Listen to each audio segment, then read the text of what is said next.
Hi, I'm David Chin, and this is the story of how I turned from being the family disappointment to the person who saved our entire family's legacy. But let me start from the beginning, because sometimes the quietest person in the room is the one holding all the cards.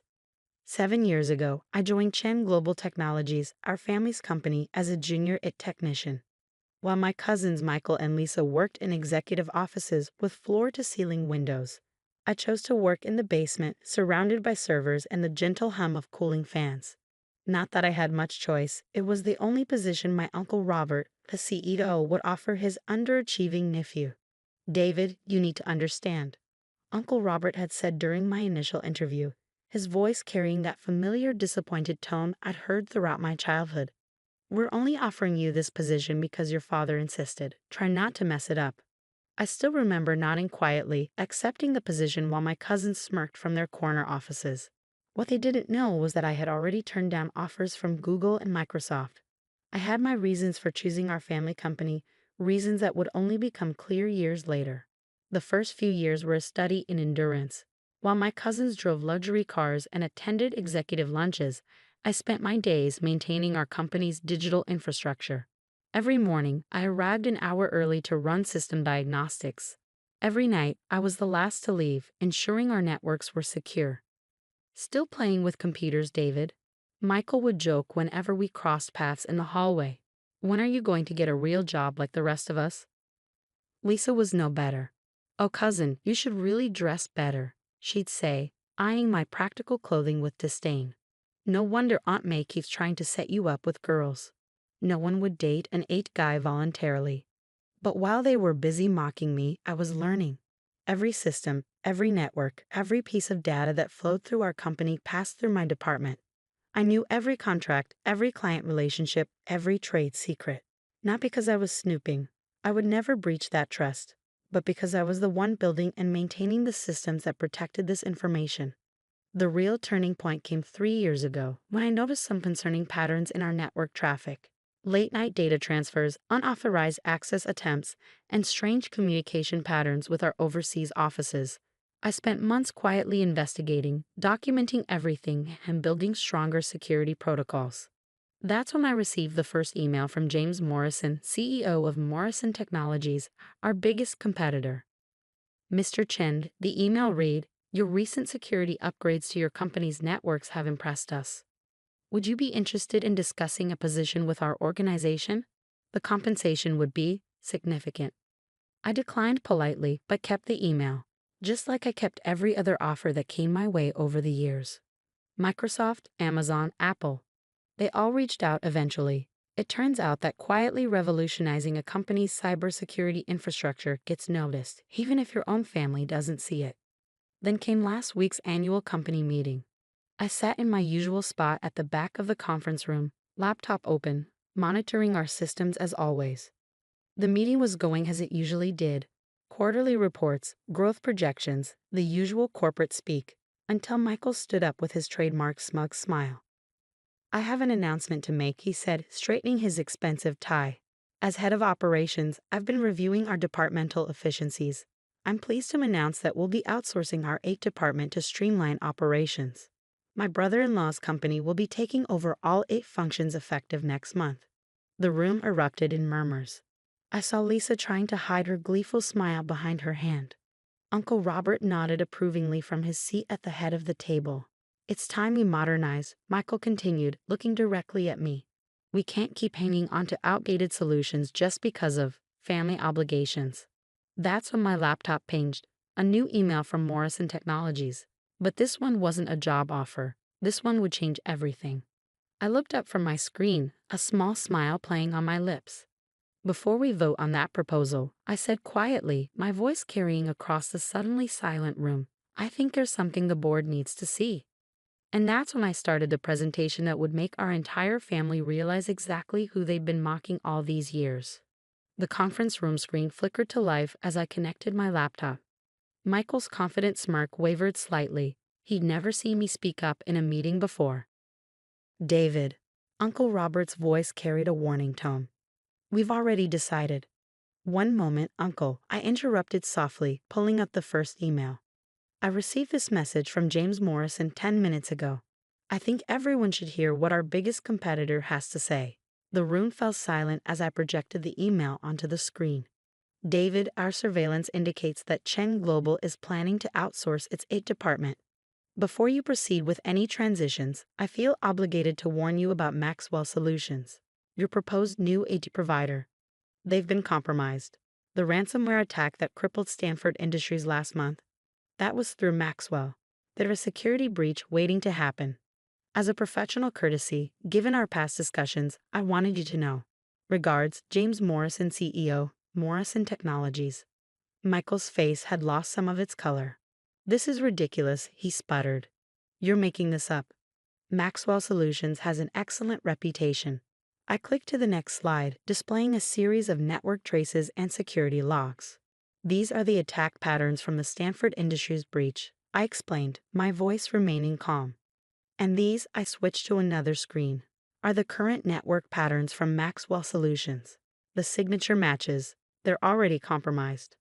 Lisa stood up, her designer heels clicking against the floor. This is just David trying to save his job. He's always been jealous of our success.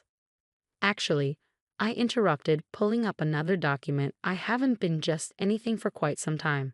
I displayed a series of emails from tech giants, Google, Amazon, Microsoft, all with seven-figure job offers. I've turned down 37 high-level positions in the past 5 years. But that's not important right now. I switched to another screen, showing a complex network diagram. What is important is that over the past 7 years, I've built a proprietary security system that protects not just our data, but our entire business operation. It's why we've never had a successful cyber attack, while our competitors have lost millions to breaches. Uncle Robert leaned forward, his expression changing from dismissive to concerned. What exactly are you saying, David? I took a deep breath. This was the moment I'd been preparing for. 3 things. First, Maxwell Solutions is compromised, and if we outsource to them, we'll lose everything within 6 months. Second, our current security system, the one I built, is worth approximately $300 million on the open market. Morrison Technologies offered to buy it last year. The room erupted in chaos. 300 million? Even Michael looked shocked. And third, I continued, my voice cutting through the noise. I discovered something else while building these systems. Something about what really happened to those missing funds from the pension account 5 years ago. Michael's face went from pale to ghost white. Lisa dropped her phone. Uncle Robert gripped the arms of his chair so hard his knuckles turned white. You see, I continued, pulling up another series of documents. When you build the security systems, you see everything. Every transaction, every deleted email, every hidden account. I never went looking for this information, but as the system administrator, it was my job to protect it. I clicked to the next slide, showing a series of transaction records. 5 years ago, $50 million disappeared from our employee pension fund. The official story was that it was lost in a bad investment.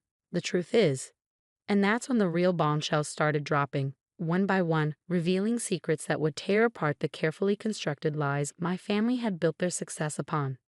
The conference room had gone deathly quiet as I displayed the transaction records on the screen. Every transfer, every hidden account, every falsified document, all meticulously organized and annotated. On March 15, 2019, I continued, my voice steady. Exactly $50 million was transferred from the pension fund through a series of shell companies. The money was eventually split 3 ways. I clicked through the slides. $20 million to an account in the Cayman Islands under the name Chen Ventures. That's you, Michael. $20 million to Lisa Chen International in Switzerland, and $10 million to a holding company controlled by Uncle Robert. Michael jumped to his feet, his expensive suit wrinkled from his tight grip on the conference table. You had no right to access those records. This is corporate espionage. I smiled slightly. Actually, as the head of its security, it was literally my job to monitor and protect all company transactions. Every action I took was within my legal authority and documented accordingly. Uncle Robert raised his hand, attempting to regain control of the situation. David, whatever you think you found, I'm sure there's a reasonable explanation. Like the explanation you gave the employees who lost their retirement savings? I interrupted, bringing up the next document. Or the explanation you gave the SEC when they investigated? The one where you blamed it all on a non-existent trader named Marcus Williams. Lisa's perfectly manicured nails drummed nervously on the table. What do you want, David? Money? A promotion? Name your price. I shook my head. This isn't about money. It's about responsibility. For 7 years, I've watched you treat this company like your personal piggy bank while hard-working employees lost their life savings. I've watched you mock and belittle everyone you considered beneath you, including me. But most importantly, I've watched you destroy everything Grandfather Chen built. I clicked to the next slide, showing our grandfather's original company mission statement. Grandfather started this company with a vision of technological innovation that would help people. He believed in creating value, not just profit. He believed in taking care of employees, not stealing from them. The room was silent as the weight of their actions finally seemed to sink in. But I wasn't finished. So here's what's going to happen, I said, pulling up a new document. First, the pension fund will be fully restored with interest. I already prepared the transfer documents. Second, all three of you will resign from your positions, effective immediately. The board will appoint new leadership based on merit, not family connections. You can't do this, Michael shouted, his face red with rage. You're nothing. Just an 8 guy. I clicked to the final slide, displaying my own stock holdings. Actually, I can. Over the past 7 years, while you were busy buying sports cars and vacation homes with stolen money, I was buying company stock. Every bonus, every raise, every consulting fee I earned on the side, all of it went into building my ownership stake. As of last week, I own 30% of Cheng Global Technologies. The color drained from Uncle Robert's face. That's impossible. The family trust controls the majority of shares. The family trust that requires all beneficiaries to be employed by the company, I asked innocently. The same trust that automatically transfers shares to the next largest shareholder if a beneficiary is found guilty of criminal conduct against the company. I let that sink in before delivering the final blow. I've already submitted all evidence of the pension fund theft to the SEC. They're very interested in speaking with all of you. So here are your options. And that's when I laid out the choice that would determine not just their fate, but the future of our entire family legacy. Option 1. I said, opening a folder on my laptop, you resign immediately, return every penny of the stolen money with interest, and accept positions as silent shareholders with no operational control. You'll still receive dividends, but you'll have no say in company decisions. I paused, letting the first option sink in before continuing. Option 2. I send this evidence to the SEC, the FBI, and every major news outlet. The company might survive the scandal, but you three definitely won't. Prison time for financial fraud isn't pleasant, especially for former executives. Michael lunged forward, his expensive watch glinting under the fluorescent lights. You ungrateful little. I wouldn't finish that sentence. I interrupted calmly. The company-wide security system I built includes audio and video recording in all conference rooms. Everything that's happened in the last hour is already safely backed up in multiple secure locations. Lisa, always the pragmatist, spoke up. How do we know you won't turn us in any way after we resign? I pulled up another document. Because I've prepared a legal agreement. If you comply with option 1, including full restitution, I'll sign a non-disclosure agreement. The employees get their money back. The company continues under new leadership, and our family's reputation remains intact. Everyone wins. Uncle Robert, who had been unusually quiet, finally spoke. And if we refuse both options? I clicked to my final slide, a pre-written press release detailing the entire scandal. Then at 5 p.m. today, this goes to every major news outlet. By tomorrow morning, Chen Global Technologies will be the biggest corporate scandal since Enron, and you'll all be facing federal charges. The room fell silent as the weight of their situation sank in. Through the glass walls, I could see employees going about their daily work, unaware that their futures hung in the balance of this moment. Finally, Uncle Robert sighed heavily. You planned this all along, didn't you? Every detail, every move. I shook my head. No, Uncle. I came here 7 years ago, hoping to learn the family business and make you proud. The planning only started when I discovered the theft. Even then, I kept hoping you'd make it right on your own. Michael slumped in his chair, his earlier bravado completely deflated. What about my brother-in-law's company? The outsourcing deal. Already taken care of, I replied. I sent Morrison Technologies warning about Maxwell Solutions to their other clients. They're finished. Your brother-in-law should focus on finding a good lawyer. Lisa's perfectly composed facade finally cracked. All this time, we thought you were just the family failure, the quiet one in the basement. That was your mistake, I said softly. You were so busy looking down on me that you never bothered to look at what I was actually doing.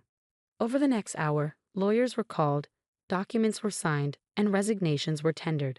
By sunset, Chen Global Technologies had a new leadership structure, and $50 million was on its way back to the pension fund. As I sat in my new office, not that I planned to spend much time there, Mom came to see me.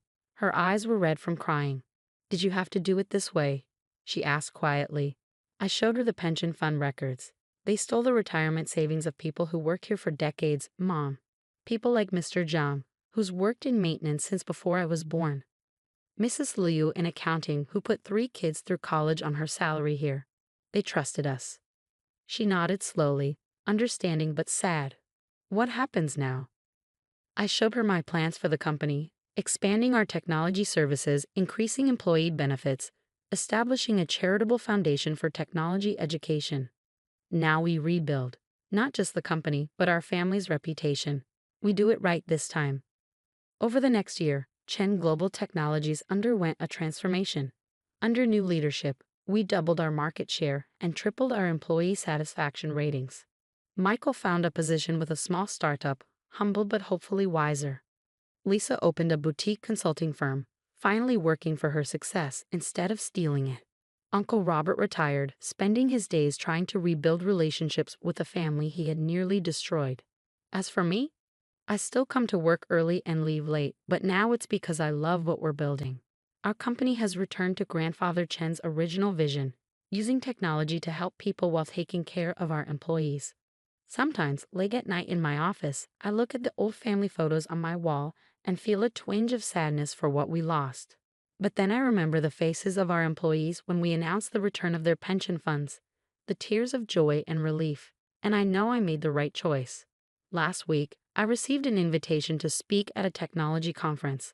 The topic? Ethical leadership in the digital age.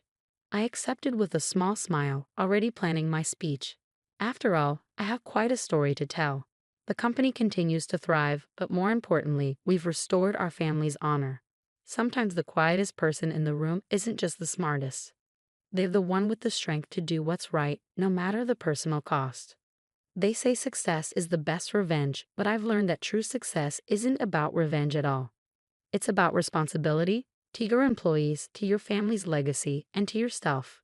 In the end, the Just 8 guy turned out to be exactly who the company needed. And as I write this from my office, watching the sunset over the city, I'm reminded of something Grandfather Chen used to say. Honor in business is not just about making money, but about making a difference. I think he would be proud of what we've become. The company's future is bright, built on a foundation of integrity rather than deception. And that's a legacy worth protecting.